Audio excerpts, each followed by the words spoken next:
Alors le champ devise, euh, contrairement au champ nombre qui est précédé par l'icône 1 dans une bulle, le champ devise, lui, il est précédé par des devises, l'icône qui la représente. On voit le dollar et l'euro.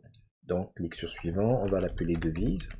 Alors, si vous avez vu le champ de type nombre, c'est pratiquement la même chose. Il n'y a pas de grande différence. Donc, on retrouve le nombre de décimales, on retrouve la valeur par défaut dont vous pourriez vous servir, et parmi les options, on a les valeurs minimales et maximales autorisées. On a également les options classiques comme exiger que la colonne contienne des informations ou appliquer les valeurs numériques. Maintenant, la grosse différence est que là où dans le champ numérique, nous avions juste quelques variables ici si vous voulez. Ici, quand vous cliquez, vous vous rendez compte que vous avez des devises, j'allais dire du monde entier. Bon, j'exagère peut-être pas, c'est peut-être vraiment les devises du monde entier.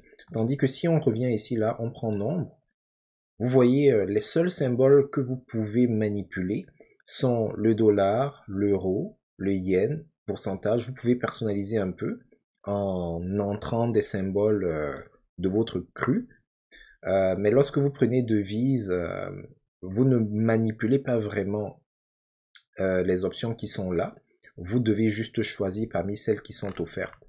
Et ce sont les principales monnaies qui existent dans le monde. Donc en termes de mise en œuvre, c'est exactement la même chose que un champ de type numérique. La grosse particularité, ça va vraiment être les choix des symboles des devises que vous avez. Donc, nous allons remplir comme d'habitude en quoi consiste le champ de devises. Alors, c'est un champ qui nous permet de gérer les devises avec des formats qui sont prédéfinis. Parmi les particularités, on peut dire que c'est limité aux formats qui vous sont offerts. Donc, dans le format nombre, vous pouvez créer votre monnaie ou votre symbole si vous voulez et le rattacher à un nombre. Dans la devise, vous êtes contraint d'utiliser les formats qui viennent avec votre instance de Microsoft List. Et dans quel cas est-ce que vous vous en servez? Partout où vous voulez clairement indiquer que les chiffres qui sont affichés sont des montants. Donc, si vous avez des champs qui doivent parler ou présenter les budgets, les coûts, les prix, ce genre de choses, ça peut être pertinent. Donc ici, c'est un champ de type numérique, donc ne sont acceptées là que les valeurs numériques. Vous pouvez pas mettre de symboles, de texte. Le système va refuser. Donc par exemple, si je veux mettre 150 $ et que je m'amuse à mettre le symbole dollar, vous voyez, il va me ramener à l'ordre. Donc, je vais juste laisser 150.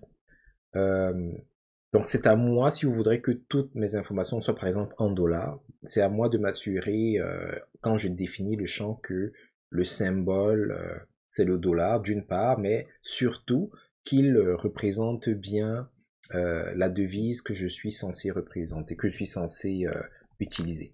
Alors, pourquoi est-ce que je précise cela? Parce que, bon, ici, comme ce sont des valeurs statiques, il n'y a pas vraiment de de conséquences, mais il existe des situations où la devise que vous allez prendre, ou plutôt l'unité que vous allez prendre, aura des conséquences. Donc, bon, ici, ça ne change pas grand-chose.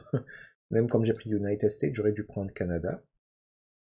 Alors, on a deux versions pour le Canada en particulier. On a une version où le symbole du dollar est à la fin, une autre où le symbole du dollar est devant. Donc vraiment, en fonction de vos spécificités, de ce que votre liste doit représenter, vous allez choisir ce qui fonctionne le mieux. Alors ici, il n'y a pas d'incidence, dans le sens où si vous prenez dollar canadien versus dollar américain, peut-être il y aura des taux de conversion, des choses de ce genre. C'est plus représentatif, mais c'est quand même important de vous assurer que ça représente ce que vous voulez faire. Parce qu'il y a des systèmes, quand ils sont connectés, où ça peut avoir des impacts un peu bizarres, là. Donc, je vais pas rentrer dans ce genre de détails maintenant.